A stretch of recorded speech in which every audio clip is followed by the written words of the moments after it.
Salut, c'est François Bouet pour Road Story. Aujourd'hui, je vais vous expliquer, je vais vous raconter pourquoi les Range Rover ont une finition Vogue. Et oui, pour ceux qui ne l'ont jamais réalisé, si les Range Rover haut de gamme s'appellent Vogue, c'est en référence au magazine éponyme. Mais revenons il y a près de 40 ans, en 1981. À l'époque, même si le Range Rover est déjà un véhicule haut de gamme, il n'est pas disponible en boîte automatique, n'a pas de climatisation, sa carrosserie ne compte que 3 portes et son intérieur est en tissu. Et son coffre n'est même pas garni de moquette.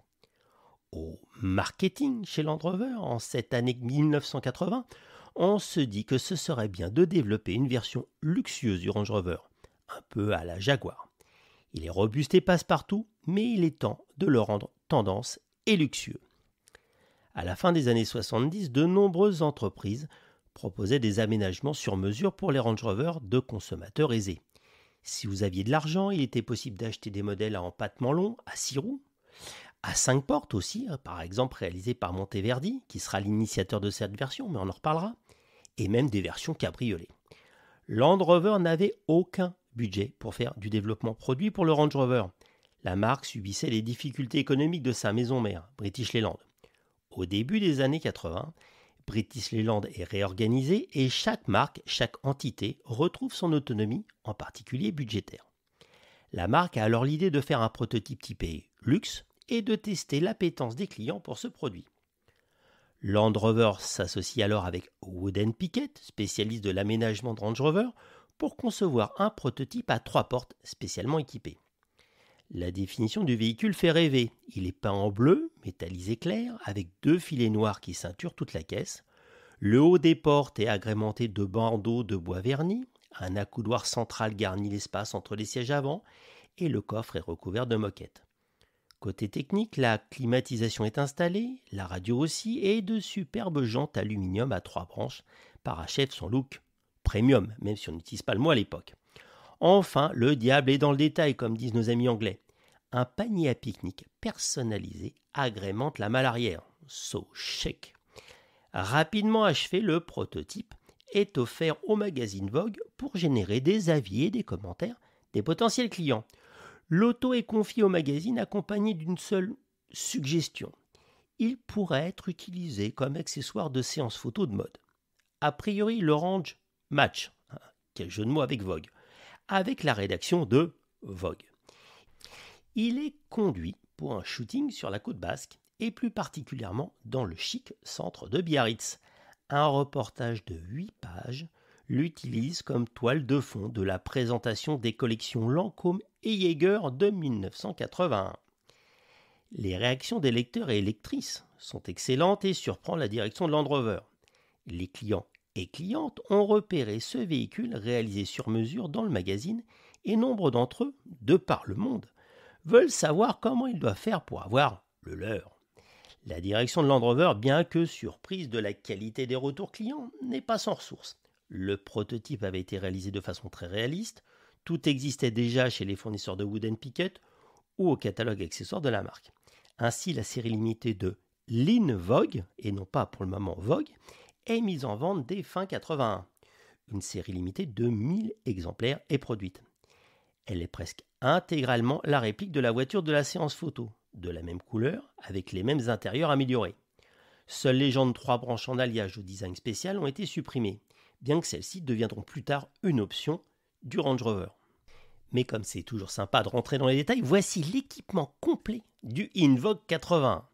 Une peinture bleu clair métallisée, Vogue Blue, avec de larges filets de carrosserie en 2 nuances de gris au lieu des noirs du prototype.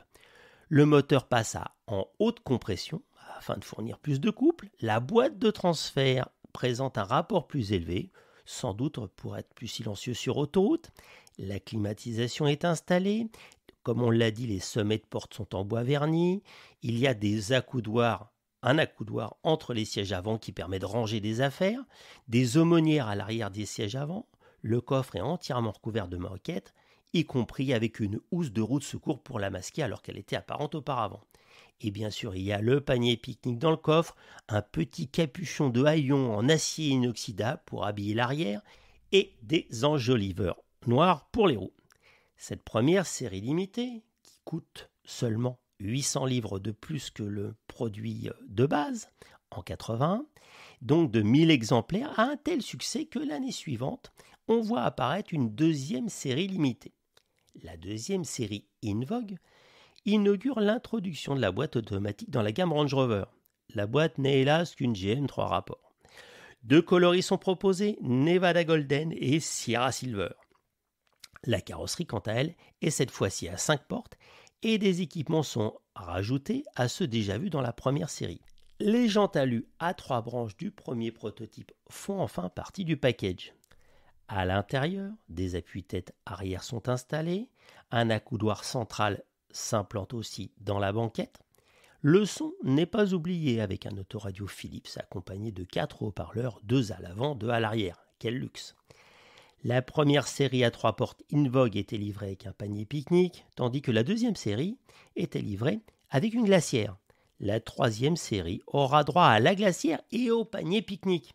Oui, vous l'avez compris, en 1983, une troisième série limitée est réalisée. 325 modèles In Vogue à 4 portes sont fabriqués. Ils sont de couleur Derwent Blue métallisé.